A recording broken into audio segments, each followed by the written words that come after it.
La Grâce matinale, spéciale élection municipale, l'interview politique. Et nous retrouvons ce matin Nathalie Arthaud, tête de liste de lutte ouvrière pour la mairie de Pantin. Bonjour Nathalie Arthaud. Bonjour. Alors avant de s'entretenir ensemble pendant une petite demi-heure autour de votre programme, de vos idées pour la ville de Pantin, on écoute d'abord l'édito de Camille Rhin. Bonjour Camille. Bonjour Raphaël, bonjour à tous.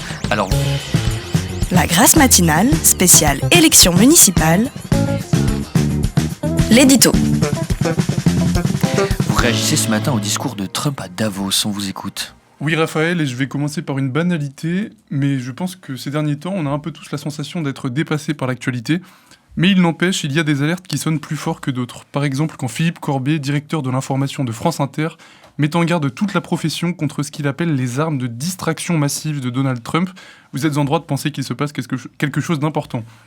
Justement, hier après-midi, Trump prononçait un discours très attendu au Forum économique mondial à Davos.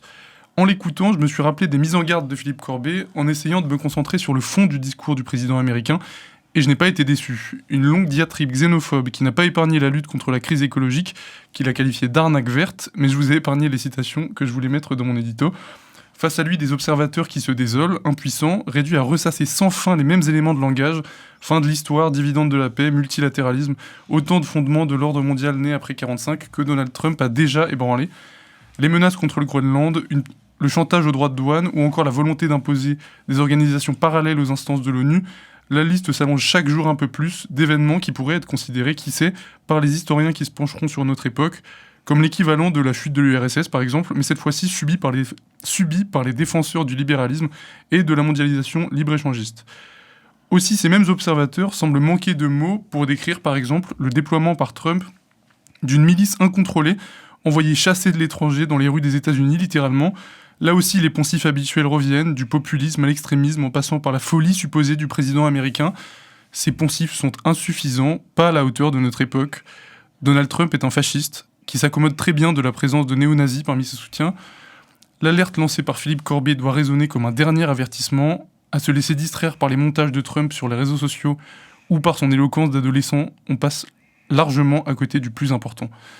Pour finir de vous plomber le moral ce matin, je vous rappelle que la majeure partie de nos services publics dépendent de sociétés américaines comme Amazon ou Microsoft et que nos services de renseignement viennent de confier la gestion de leurs données informatiques à l'américain Palantir. En bref, les centristes du monde entier semblent comme pris dans les phares du camion Trump. La question se pose aujourd'hui de savoir s'ils sont réellement armés pour y réagir, Raphaël. Très bien, merci beaucoup Camille pour cet édito. Madame Nathalie Arthaud, est-ce que vous réagissez à ça ? Comment vous réagissez à ça ? Est-ce que vous, c'est quelque chose que vous sentez au niveau de Pantin et au niveau des personnes que vous rencontrez ? C'est quelque chose qui alerte et que les gens ont conscience ce fait justement d'être, pas à la merci, mais d'être proche des entreprises américaines et de devoir subir ce discours ? Plus généralement, ce que je vois, c'est une préoccupation, une inquiétude, une angoisse sur le fait que la société marche à la guerre. Alors, pendant des mois et des mois, on nous a expliqué que les grands méchants, c'était Poutine, c'était Xi Jinping. Là, maintenant, le grand méchant, c'est les États-Unis. Enfin bon, les affrontements, les tensions se multiplient, les massacres aussi, quand même, ce qui s'est passé en Iran et à Gaza, et les guerres. Et les guerres. Donc tout ça, évidemment, je peux vous dire que le monde du travail s'en inquiète.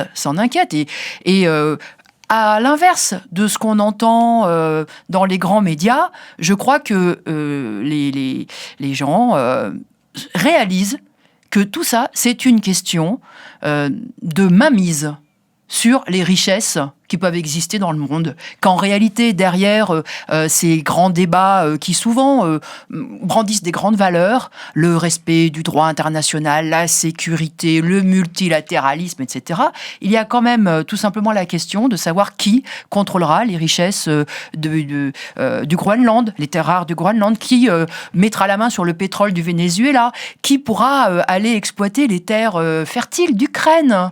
Voilà, et en réalité, le bras de fer qui se joue, et en fait qui n'a pas démarré avec Trump, c'est la guerre économique qu'on connaît depuis la naissance du capitalisme. Parce qu'en réalité, au fond, c'est le capitalisme. Je rappelle quand même que dans son ADN, le capitalisme, c'est la concurrence. c'est-à-dire la guerre économique. Et c'est cela qui a conduit à la colonisation et qui a fait régner l'impérialisme, en effet, à l'échelle du monde entier. Et juste, je ne veux pas trop monopoliser, mais moi, je n'ai pas envie de dénoncer seulement l'impérialisme américain. Je veux dénoncer l'impérialisme tout court. Et je pense que l'impérialisme français, même s'il est bien moins puissant, et forcément, du coup, il fait quand même moins de ravages comparé à la première puissance mondiale, mais il est tout aussi violent et tout aussi détestable et à combattre. Très bien. Alors Nathalie Arthaud, juste pour vous présenter, parce que peut-être certains auditeurs ne vous connaissent pas encore, vous êtes porte-parole de Lutte ouvrière, donc c'est un parti trotskiste depuis 2008, et vous êtes une personne quand même assez connue du paysage politique, et vous êtes pour ces élections municipales, on l'a déjà dit, la tête de liste de votre parti pour la ville de Pantin. Alors je peux rajouter Bien sûr. que Lutte ouvrière va présenter 70 listes, enfin va être présente donc dans 70 villes dans la région parisienne. Et à Paris même, on sera présent dans le 9e, 10e, 11e, 12e, 14e, 15e, 17e, et pour 19e, 20e. L'hôtel de ville de Paris aussi, si je me trompe pas. Et pour l'hôtel de ville de Paris aussi. Donc il y aura des listes Lutte ouvrière, le camp des travailleurs, vous voyez, dans la plupart des grandes villes de la région parisienne. Et donc vous vous présentez pour Pantin. Voilà, moi je suis tête de liste à Pantin, en Seine-Saint-Denis. Alors j'ai une question qui va peut-être paraître un peu provocatrice, mais est-ce que vous croyez réellement en vos chances pour ces élections, où l'idée c'est vraiment d'être porte-voix de Lutte ouvrière et de la cause trotskiste pour ces élections? Alors, nous faisons des listes réunissant des travailleuses et des travailleurs, des femmes et des hommes, dont le métier n'est pas d'être un responsable politique. Moi-même, d'ailleurs, je ne suis pas... c'est pas mon métier. Je suis enseignante, je travaille. Donc, nous réunissons des femmes et des hommes qui travaillent, qui savent ce que ça veut dire être mal payé, galérer dans les transports, qui savent ce que ça veut dire avoir du mal à se loger, les fins de mois difficiles, le chômage aussi, la précarité. Et nous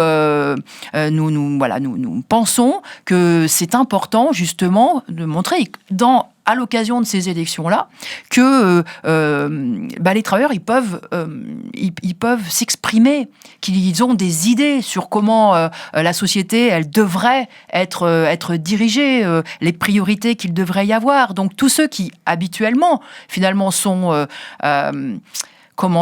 soumis au silence. On leur demande en gros d'obéir, on leur explique que de toute façon, eux, ils sont pas faits pour diriger, ils n'ont pas fait des grandes études, ils savent pas, forcément.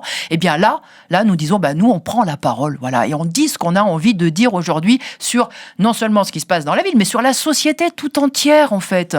Et dans ces listes, nous parlerons des préoccupations des travailleuses et des travailleurs, c'est-à-dire des problèmes de salaire, des problèmes d'emploi, et aussi de ce problème-là, de cette société capitaliste, qui est en train d'évoluer de façon de plus en plus inégalitaire, injuste, et qui est en train d'évoluer de façon nationaliste et guerrière. Et est-ce que justement cette rhétorique et cette pensée, comment elle est reçue au niveau local ? Est-ce qu'elle est entendue ? Est-ce que vous avez l'impression qu'il y a un changement et qu'il y a de plus en plus de personnes qui l'entendent au niveau de Pantin, en tout cas ? Moi, je pense que ça correspond à ce que les gens ressentent.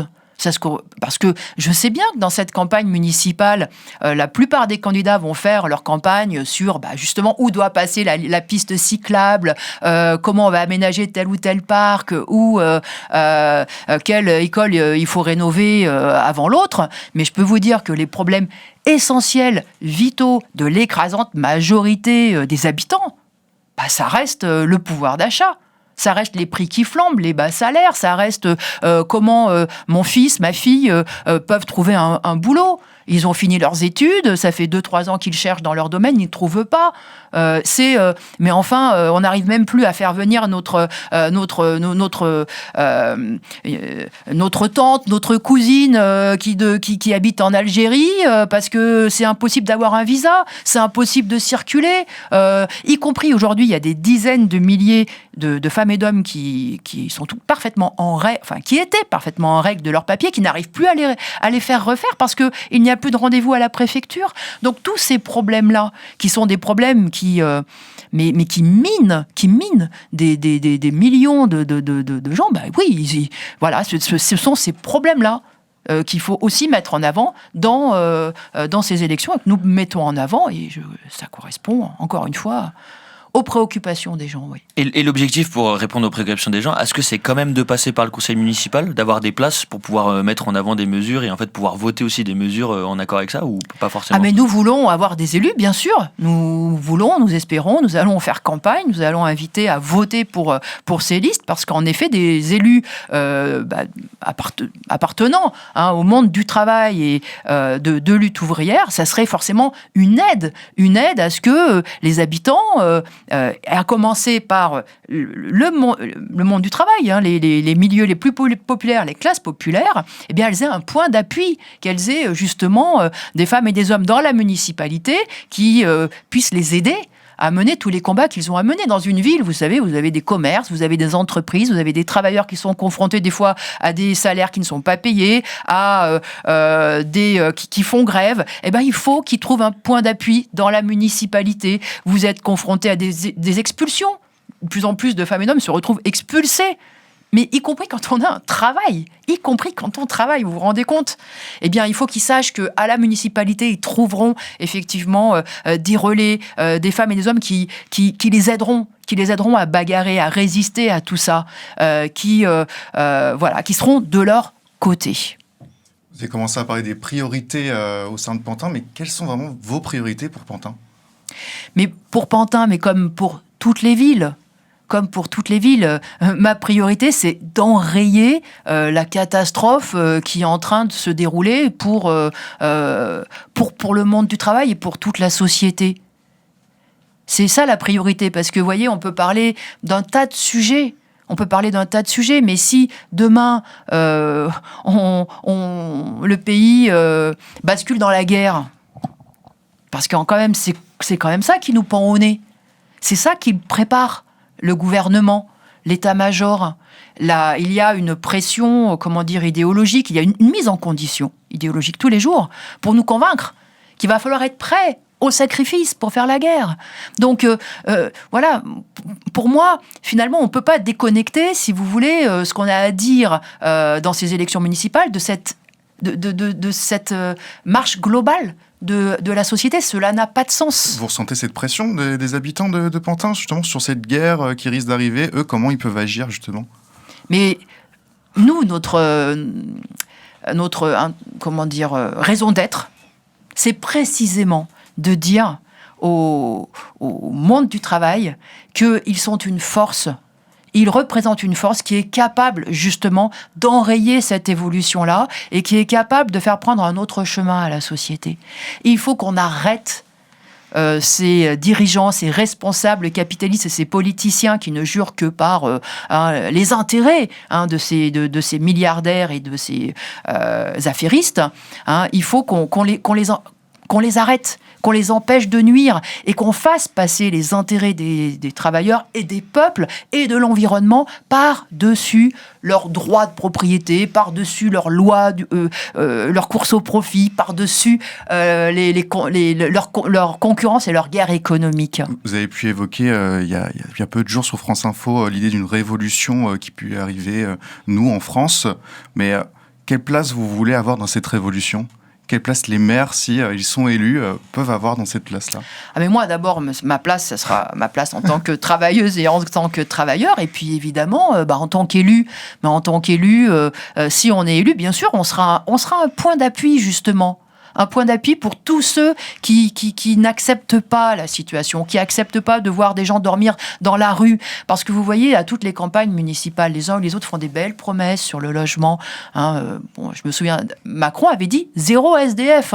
Zéro SDF. Et puis, même dans les villes qui ont un maire qui est bien intentionné et qui a envie de faire son maximum, eh bien, c'est un problème qu'ils n'arrivent pas à résoudre, y compris à Pantin. À Pantin, mais il y a des bidonvilles maintenant à Pantin. Il y a des femmes et des hommes qui dorment au bord du canal. Et alors même que, vous voyez, vous ne connaissez pas, mais il y a 20 ans, en 2006, il y a une association qui était montée, c'était les enfants de Don Quichotte. Justement parce qu'ils avaient mis des tentes le long du canal. Ça fait 20 ans que ce problème n'est pas résolu. Et bien là, c'est pareil. Et les maires, ils sont absolument impuissants par rapport à ça, parce que tout ce qu'ils peuvent faire à leur échelle, de toute façon, n'est pas suffisant pour contrebalancer les ravages de l'ensemble de la société, de l'exploitation, de la misère, du sous-développement qui fait qu'il y a des femmes et des hommes aussi qui migrent, qui cherchent de quoi pouvoir vivre dans un autre pays. Donc voilà, ils ne peuvent pas. Ils ne peuvent pas. Et moi, ma conviction profonde, c'est que justement, il y a des problèmes comme le logement, mais comme le sous-développement, qu'on ne pourra pas, et comme la guerre, qu'on ne pourra pas résoudre sans se débarrasser du capitalisme. Et là, les travailleurs, ils ont un rôle à jouer. Les travailleurs, en tant que travailleurs, parce qu'ils sont au cœur, justement, de cette société capitaliste. Ils sont au cœur des entreprises, au cœur de la fabrication du profit et des capitaux. Donc, ils ont un rôle à jouer. Et c'est cela que nous voulons défendre et que nous défendrions, évidemment, dans une municipalité.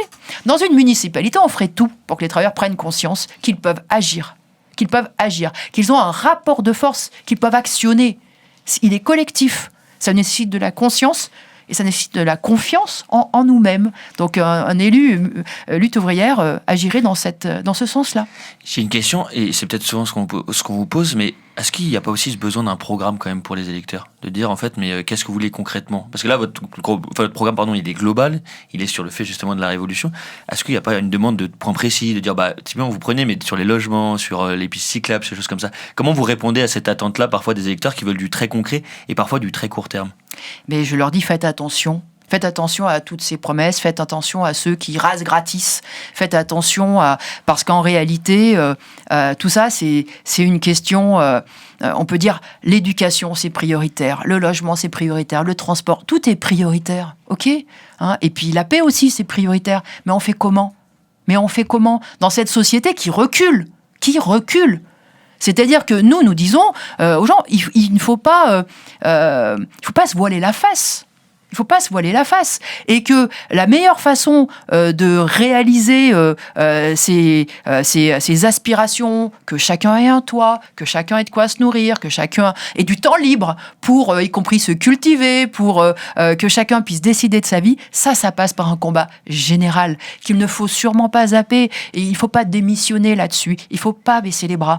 Ce que je ressens aussi dans les classes populaires, c'est beaucoup de résignation, beaucoup de comment dire, on peut plus rien faire finalement, tout est en train de partir à volo, voilà, on voit Trump, ils sont en roue libre ces gens-là, mais c'est vrai, ils sont en roue libre, c'est vrai, mais c'est pas que Trump, c'est l'ensemble des grands groupes financiers, industriels, ils sont en roue libre, il y a que leur fric qui compte, et ça, je peux vous dire que les gens ils le ressentent, et quelque part ça les désespère. Mais nous disons, non, eux, ils font leur job. C'est comme ça que ça marche, ce système. Mais nous, notre job, c'est de dire, on est au cœur de tout ça, ils ont besoin de nous. En fait, c'est nous qui faisons tourner la société, y compris s'ils veulent une guerre.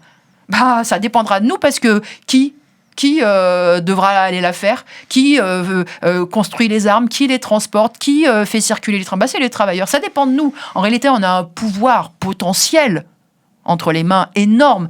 On fait fonctionner la société, en réalité. Donc nous, notre politique, c'est ça. C'est de faire comprendre, de faire réaliser à nouveau ça, de développer cette conscience de classe-là, pour que les travailleurs, au contraire, aient en tête il faut pas baisser les bras. Il y a un combat à préparer. Il faut se rassembler. Il faut s'organiser. Mais du coup, ça vaut pas le coup, en attendant, de faire des mesures très précises qui améliorent le quotidien des individus et des personnes? Mais si elles pouvaient être faites. Mais elles ne sont pas faites, c'est ça que Mais est-ce qu'il faut essayer de les faire ou pas du tout? En fait, c'est même vain, il faut aller directement à l'objectif final. De toute façon, l'objectif final, c'est précisément pour réaliser cela pour tout le monde. Sinon, on peut très bien se dire, on va essayer de construire son petit paradis. Dans les villes les plus riches, y compris, oui, on peut se construire des petites bulles, des petites bulles d'harmonie, de verdure, de paix. Oui, c'est possible. Mais je suis désolée. Moi, en tout cas, je ne conseille à personne de se mettre dans sa petite bulle aujourd'hui. Je conseille au contraire à tout le monde et à la jeunesse de réaliser l'évolution de la société et de se poser la question de pourquoi, d'où ça vient. Et je le redis, c'est pas un homme, c'est pas un pays, c'est l'ensemble d'un système qui se veut comme ça, qui se veut guerrier, oui, qui se veut prédateur, qui se veut exploiteur. Et c'est ce qui fonde, moi, mes convictions communistes. Et je crois que plus que jamais, elles sont d'actualité. Il y a une baisse de la mixité sociale de plus en plus à Pantin. Comment lutter contre cette baisse ? Comment lutter contre la pauvreté ? C'est ça la question. Comment lutter contre l'exploitation ? Comment lutter contre les bas salaires ? Vous voyez, c'est effectivement toute la question. Moi, je ne vais pas dire je vais faire de la mixité. Enfin, la mixité, moi, je ne sais pas la mixité. Je veux qu'il n'y ait plus de pauvres. Je veux qu'il n'y ait plus de travailleurs obligés, qui aient peur de ne pas pouvoir remplir son frigo, de ne pas pouvoir payer les études à leurs enfants, réparer. Voilà, je veux en finir avec ça. Et comment on peut ça ? Eh ben, il faut se battre. Il faut se battre sur les salaires. Il faut se battre pour que les profits, parce qu'il y en a des profits. Mais là, c'est une vision qui est beaucoup plus nationale que locale. Mais bien sûr. Mais justement, on ne peut pas résoudre le problème de la mise. Mais rien. Précisément rien contre la misère. Et les villes, je peux vous dire, contre les plus populaires et qui sont confrontées... Bon, je travaille à Aubervilliers, c'est une des villes les plus pauvres. Qu'est-ce qu'ils peuvent faire contre la misère ? Ils peuvent, donner un local au Restaurant du Cœur, donner un local, faire payer pas trop cher le loyer au Secours populaire. Ils peuvent donner... Voilà, c'est ça qu'ils peuvent faire, c'est-à-dire mettre un pansement sur une jambe de bois. Et à un moment donné, il faut dire, c'est pas ça l'avenir. C'est pas comme ça qu'on s'en sortira. C'est pas. Et en plus, le pire, c'est que même en faisant ça, c'est-à-dire en faisant des efforts, en faisant ces choix-là, ils n'endiguent pas la misère, en fait. Parce qu'à partir du moment où le chômage augmente, où les salaires sont insoutenables, vous vous rendez compte quand même qu'il y a 3 millions de femmes et d'hommes, ça c'est les chiffres du gouvernement, qui sont payés autour du SMIC, c'est-à-dire 1400, 1500 euros par mois. Vous faites comment ? Et surtout, si vous êtes tout seul, payez un loyer à 600, 700, 800 euros, et après, vous faites quoi ? Donc, c'est pas possible, ça. C'est pas possible. Donc, moi, je veux bien... D'ailleurs, les maires eux-mêmes le disent. Alors, ils se font élire sur des promesses, on fera ça, on fera... Voilà, on sera solidaires, etc. Et puis, une fois qu'ils sont élus, ils expliquent, on n'est pas magiciens. Oui, bien sûr. Moi, je sais qu'ils sont pas magiciens. Ouais. C'est vrai. Donc il faudrait redonner plus de force aux maires, du coup, aussi. Il faut donner plus de force. Il faut que les travailleurs y mènent leur combat élémentaire. Voilà. Parce qu'ils sont... Vous savez, on parle de ville, mais l'écrasante majorité de la population d'une ville, c'est des femmes et des hommes qui travaillent. Voilà. Qui partent le matin, qui des fois galèrent même pour avoir un transport, pour aller prendre l'équipe du matin à 5h, 5h30 du matin à l'autre bout du département. Voilà, alors je veux bien qu'ensuite ils se posent la question comment on organise les transports pour, etc. Mais vous voyez, tout ça part, si vous voulez, du fait que aujourd'hui, même quand on travaille, on n'arrive pas à satisfaire ses besoins élémentaires. Et ça, c'est pas normal. Et il faut qu'on commence par ça. C'est une lutte, c'est la lutte de base, quoi. Est-ce que la première étape de cette lutte, elle passe par le vote et du coup encourager ces travailleurs-là à voter pour vous ? Voter pour nous, oui, je vous confirme. Mais voter pour nous, c'est voter justement pour la conscience que quand on est un travailleur, eh bien on représente quelque chose d'indispensable à la société et qu'avec son camarade de travail, avec l'autre qui travaille à l'autre bout de l'entreprise, on représente une force et qu'on est capable de se faire respecter, qu'on est capable d'inverser justement le cours des choses et que ce soit plus les profits d'une minorité qui comptent dans la société, qui soient prioritaires, mais que ce soit les conditions de vie de ceux qui sont à la base de la société, les aides à domicile, les ouvriers, les conducteurs de bus, les électriciens, les enseignants, tous ceux qui sont à la base de la société et qui constituent sa richesse. Sa richesse. Donc nous, c'est cette conscience-là qu'on veut que les travailleurs aient. Le vote, vous savez, le vote, c'est... en général, on nous demande de voter pour ce qui finalement, ne changera pas l'essentiel. Voilà. Donc, effectivement, on nous demande de voter sur où va passer la piste cyclable. On ne va pas faire un vote sur le SMIC. On va pas nous proposer de voter à quel niveau vous pensez que le SMIC doit être. Ça, non, personne ne va organiser ce vote-là. Pourtant, ça pourrait être un vote intéressant. Chacun, je pense, aurait une idée quand même. Donc, ça pourrait être un vote intéressant. On va nous demander de voter pour le président de la République bientôt. hein. Mais le président de la République, il a quoi comme pouvoir par rapport à Michelin, qui a fermé une entreprise, par rapport à la Société Générale? Vous avez vu qu'elle annonce encore 1800, je crois, suppressions d'emplois. 1800 suppressions d'emplois, c'est 1800 places de moins pour les jeunes qui arrivent sur le marché du travail. Hein, c'est des femmes et des hommes qui, même peut-être, vont se retrouver à France Travail, qui vont se retrouver au chômage. Donc, vous voyez, on nous demande de voter, si vous voulez, pour ceux qui n'ont pas le réel pouvoir sur la société, en fait. Voilà. Et nous disons que donc, par le vote, on peut s'exprimer, on peut se rassembler, indiquer une ligne politique, mais on ne peut pas changer la société. La société, elle sera changée par le rapport de force, par le combat que les travailleurs pourront mener. Donc vous n'êtes pas du tout d'accord par l'idée d'une participation citoyenne au sein des municipalités? Bien sûr que s'il y avait des élus de lutte ouvrière, une des premières choses qu'ils feraient, c'est justement demander leur avis aux classes populaires, les faire participer, les faire agir, soutenir leurs idées. Ça serait la base. Mais je ne dirais jamais que dans le cadre de cette société-là, cette participation citoyenne peut changer... je peux changer la physionomie d'une ville ou non, parce que ce n'est pas vrai.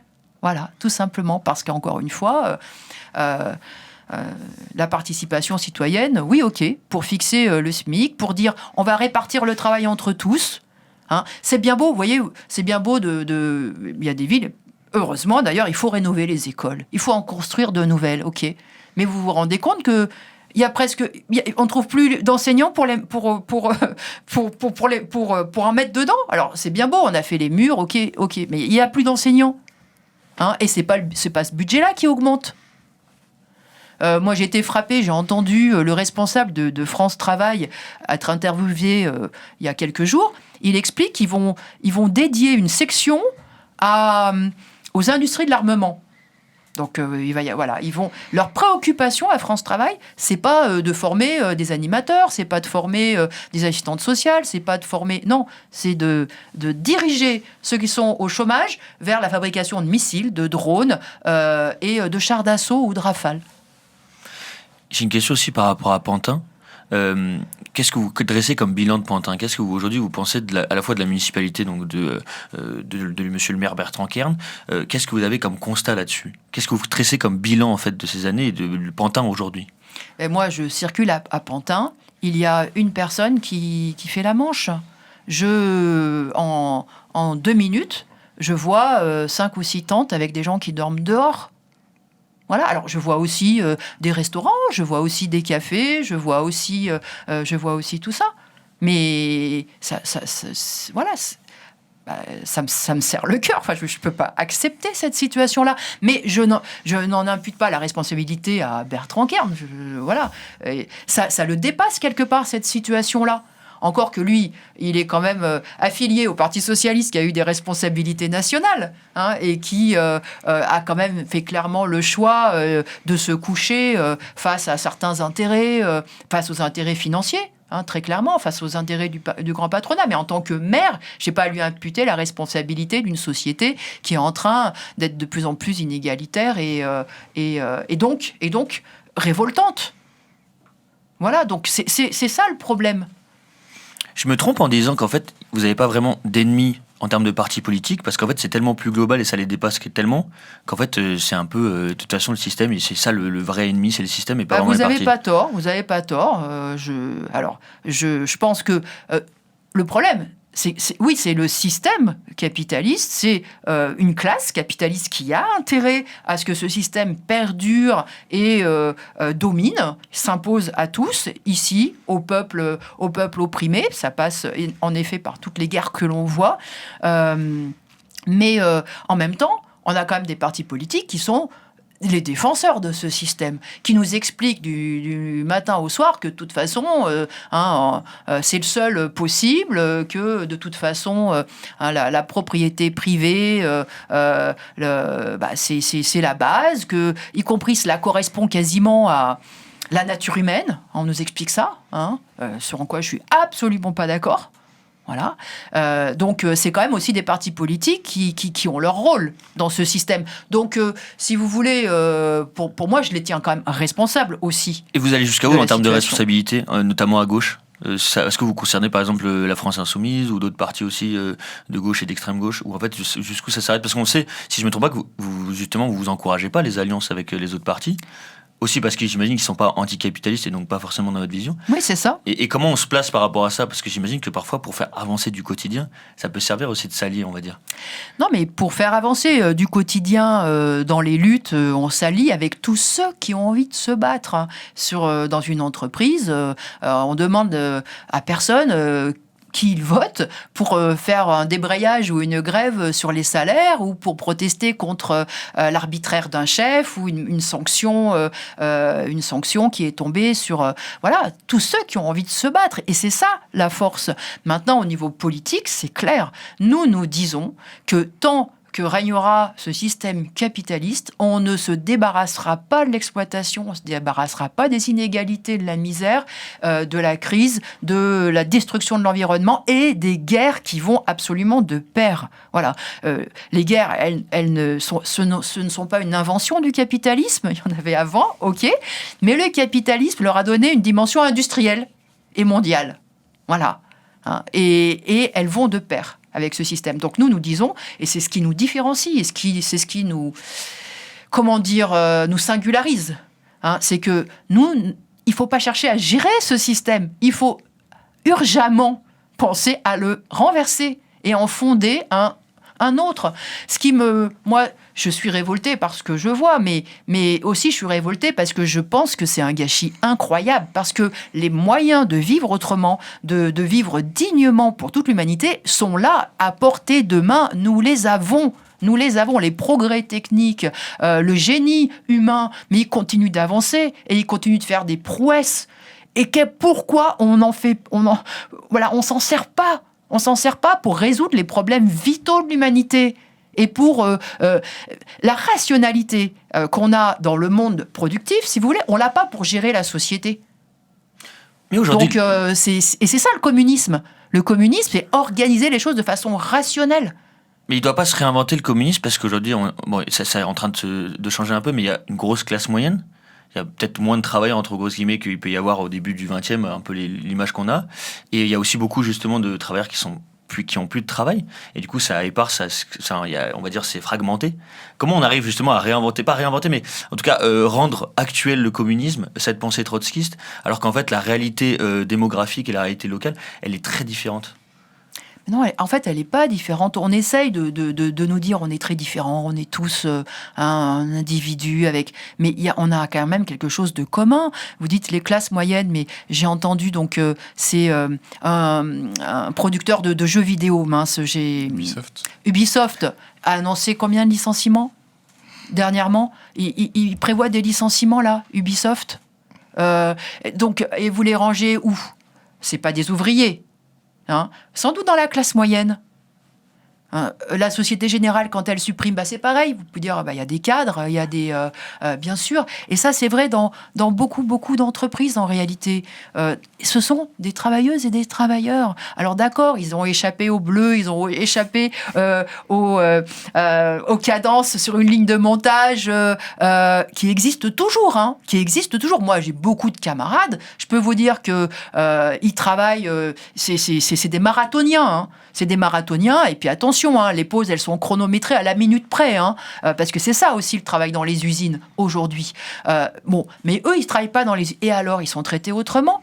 Ils vont au chômage quand on n'a plus besoin d'eux, parce que c'est aussi des pions, en réalité. Et cette conscience-là, qu'on est dans le même... Quand on travaille, quand on vit de sa force de travail, manuelle ou intellectuelle, on fait partie d'une même classe sociale, et on a intérêt, tous, mais en réalité, c'est toute la société qui a intérêt. Parce que vous savez, même les plus riches qui échappent à tout ça, ils échapperont pas de toute façon à la crise climatique, au réchauffement. Alors bien sûr, ils peuvent mettre ils peuvent se replier dans leur palais climatisé, ok, d'accord. Mais enfin, s'ils veulent finir par vivre dans leurs fameux bunkers qu'ils sont en train, là, vous savez, de construire partout. Vous savez qu'ils vendent des bunkers, ils construisent de plus en plus de bunkers, les riches, parce qu'ils ont peur d'une guerre nucléaire. Ils se disent, on ira dans notre bunker. Il est beau l'avenir, n'est-ce pas, même de leur point de vue. Donc non, moi, il faut réaliser que c'est l'ensemble de la société qui est en train d'être menée dans le précipice de l'humanité tout entière, je dirais. Est-ce qu'on peut s'intéresser un peu au côté culturel de la ville de Pantin ? Rapidement, c'est une ville où il y a beaucoup d'ateliers d'artistes, et en ce moment, d'ailleurs, le maire a investi beaucoup d'argent pour rénover des bâtiments. Est-ce que vous pensez que c'est de l'argent qui est bien placé ? Mais moi, je ne vais pas dire il faut plus d'argent dans la culture, il faut plus d'argent dans le logement, il faut plus d'argent dans le transport, etc. Tout ça, ok. Moi, ce qui me gêne dans cette question, c'est plus le décalage par rapport à ce qu'on vit. Voilà. C'est plus le fait que, vous avez vu, il y a un budget qui a augmenté considérablement, plus 6 milliards 7. C'est le budget de l'armée. Et la préoccupation du gouvernement, c'est pas de développer l'art et la culture. Hein. C'est de développer l'armée. Et ça, il faut quand même le réaliser. Et bien sûr, quand on est intellectuel, quand on est jeune, quand on se dit, bon ben voilà, c'est bien, je vais pouvoir aller au théâtre, découvrir des productions, des créations. Ok, d'accord. Mais d'abord, ça, vous savez, c'est quand même un peu réservé. C'est réservé quand même aux classes intellectuelles et aux plus riches. En fait, ça reste un privilège aujourd'hui parce que précisément, quand on travaille, quand on est aide à domicile, qu'on a 3 ou 4 employeurs, qu'on court toute la journée, à la fin de la journée, vous êtes lessivé. Vous n'avez même plus d'espace de cerveau disponible pour ressortir, aller voir un spectacle vivant, même s'il y en a un qui est à côté de chez vous, et même s'il est gratuit. Parce que c'est pas qu'un problème c'est un problème de disponibilité, en fait. Et le problème, c'est que ça, malheureusement, c'est un privilège réservé à une petite partie de la population. Et ça aussi, vous voyez, c'est pour ça que le développement de la culture et de l'art dans la société, c'est indissociable de la lutte contre l'aliénation au travail, contre l'exploitation au travail. C'est indissociable. Ça va de pair. Il faut absolument libérer du temps aux gens. Il faut qu'ils aient encore de l'énergie après une journée de travail. Et donc ça, c'est aussi une lutte contre l'augmentation du temps de travail, c'est une lutte contre les cadences, et voilà, tout ça, vous voyez, on en revient toujours quand même à la base, en fait. Comment les gens vivent les 3/4 de leur vie. Parce que les 3/4 de notre vie consciente, j'enlève les moments où on dort, hein, c'est quand même le travail. Alors Nathalie Arthaud, on arrive à la fin de l'interview, juste peut-être une petite dernière question qu'on a quand même bien posée aux candidats qu'on reçoit, qui est un peu, alors j'aurais bien aimé vous poser la question de quel est votre Pantin rêvé, mais vu que c'est plus global... Quel est mon monde rêvé ? Voilà, c'est ça. Mais quel est le Pantin dans ce monde rêvé ? Mais parce que moi, je pense que mon bonheur, il est complètement relié au bonheur, à ce qui peut se passer aux 4 coins du monde. Et moi, je ne m'imagine pas heureuse et épanouie quand je vois le génocide à Gaza, quand je vois la Syrie qui repart sur une guerre civile, quand je vois cette marche quand je vois ce racisme qui monte, quand je vois... Je peux pas... c'est pas possible. C'est pas possible. Et on devrait tous raisonner comme ça, parce qu'en réalité, on est tous interdépendants. L'humanité, elle est une et elle est indivisible. Et donc, je peux pas imaginer, et moi je n'ai aucune envie de mettre une petite bulle autour de Pantin, si c'était possible, mais c'est pas possible de toute façon. Donc ceux qui le disent mentiraient. Mais je n'ai même pas envie. Je n'ai même pas envie, parce que je ne crois pas qu'on puisse s'épanouir et vivre heureux et justement bénéficier de toute la richesse de l'humanité en étant un petit oasis comme ça au milieu d'une mer de barbarie. Parce que quand même, dans ce qui se passe dans la société, dans l'évolution, il y a vraiment la barbarie qui revient au premier rang. Voilà, donc je ne veux pas qu'on finisse là-dessus, parce que je ne veux pas conclure là-dessus, parce que moi je suis précisément une optimiste. Quand on est révolutionnaire et qu'on pense qu'on peut changer la société et qu'on peut finalement la réorganiser sur des bases tout autres, sur des bases collectives, communes, où finalement ce soit les droits humains qui soient mis en premier. On est optimiste. On est optimiste. Et moi, c'est aussi c'est parce que on a cet optimisme-là et cette conviction-là que justement je me bats sur ces idées. Et il n'y a que par la révolution que ça peut s'inverser. Et oui, il n'y a que par la révolution et par le fait que les travailleurs et qui représentent l'écrasante majorité de la population se disent c'est à nous de diriger cette société parce que nous, on la dirigera pas en étant guidés par la loi du profit et par la concurrence. Nous, au contraire, on fera valoir la coopération. On fera valoir le fait qu'on se répartit le travail. On fera valoir le fait que quand une entreprise produit, son but, c'est pas les profits, c'est de produire ce qui est utile. On peut très bien imaginer produire sans faire de profit, en fait. Très bien imaginer. Alors vous me direz, il faut investir. Oui, d'accord. On peut très bien prendre l'argent ou les moyens d'un investissement, y compris dans d'autres secteurs. Mais voilà, seuls les travailleurs, ils peuvent raisonner comme ça. Les capitalistes, c'est juste pas possible. Eh bien, merci beaucoup Nathalie Arthaud. Avant de nous quitter, on a notre journaliste Théo Pasco qui a une chronique littérature et qui va nous parler de la perquisition de la librairie Violette & Co dans le 11e arrondissement. Fréquence protestante, la Grâce matinale spéciale élection municipale. Raphaël Varnery. Mercredi 7 janvier, 5 policiers et un substitut du procureur ont fait une perquisition à Violette & Co, une librairie féministe et LGBTQIA+, dans le 11e arrondissement. L'objectif, rechercher un ouvrage intitulé « From the River to the Sea », un livre de coloriage évoquant la vie du peuple palestinien. Problème, la librairie n'a été informée de rien et il n'existe aucun arrêté d'interdiction de vente de ce livre. Alors, sur quel fondement juridique cette perquisition a-t-elle été menée ? Nos confrères de Mediapart ont cherché à démêler cette histoire. Tout commence à l'été 2025, quand la librairie expose ce livre en vitrine. Elle subit alors du vandalisme, des tags islamo-complices et un cyberharcèlement incluant des injures lesbophobes et des menaces physiques. Résultat, Violette & Co porte plainte.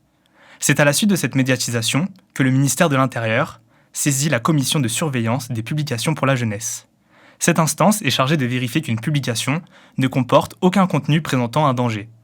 En novembre 2025, celle-ci émet un avis défavorable à l'importation du livre, estimant que son contenu est susceptible d'inciter à la haine envers la population israélienne. Elle a également prévenu le ministère de la Culture. Cependant, il n'y a pas réellement d'éléments pour affirmer cette accusation. La seule charge est liée au titre qui fait référence au slogan « De la rivière à la mer ». Cette phrase est aujourd'hui employée dans les manifestations en faveur de Gaza, mais aussi par le Hamas, mouvement islamiste et nationaliste palestinien. Reste que, ni la librairie, ni même l'éditeur n'ont été informés de cet avis. Pire, à partir de fin novembre, ce livre sert de prétexte à des représailles politiques. Des élus parisiens de droite bloquent une subvention à 40 librairies à cause de Violette & Co. Puis, c'est la région Île-de-France qui lui refuse à son tour une aide, l'accusant de promouvoir des publications antisémites. Un mois après ces tensions, la perquisition a lieu. Dans un communiqué, la librairie dénonce une opération aux plusieurs irrégularités, dont le but semblait être l'envoi d'un signal « surveiller, intimider, dissuader ». Elle souligne le zèle déployé pour une accusation manifestement bancale, qui contraste avec le peu de suite donné à sa propre plainte pour menace. Mais cette affaire interroge. Pourquoi une telle opacité ? Pourquoi un tel empressement policier pour un livre qui n'est pas interdit, alors que les menaces subies par la librairie sont mises sur le côté ? Pour résumer, la justice est-elle la même pour tous ? Alors Nathalie Arthaud, est-ce que la justice est la même pour tous ? Évidemment non.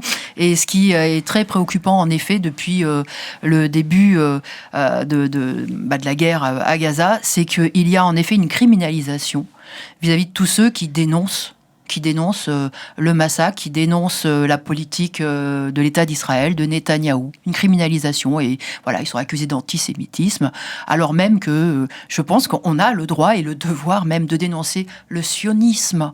On a le droit, parce que le sionisme, depuis le début, ça a été précisément cette volonté de chasser les Palestiniens de leurs terres, ce qui se passe depuis maintenant quasiment un siècle en fait, quasiment un siècle. Donc moi, pour conclure, j'ai envie de dire, comme Karl Marx, un peuple qui en opprime un autre ne peut pas être un peuple libre. Et je suis convaincue que tant que l'État d'Israël aura cette politique-là, de spoliation, de massacre, eh bien, il n'y aura pas de sécurité. Il ne pourra pas vivre en sécurité et en paix. Et nous, notre conviction qu'on a toujours défendue, c'est qu'il y a de la place pour les deux peuples dans cette région. Voilà. Mais ça passe. Donc pour deux États ? Pour les deux peuples. Je ne sais pas comment ils dépasseront ce fossé de sang. J'en sais rien. Je ne sais pas. Ça, c'est l'avenir qui nous dira. Mais ce qui est sûr, c'est qu'il y a de la place pour les deux peuples. Et ce sont ceux qui portent cette idée-là qui, en effet, donneront une chance, finalement, aux Palestiniens et aux Israéliens d'avoir un avenir. La Grâce matinale, spéciale élection municipale, l'interview politique.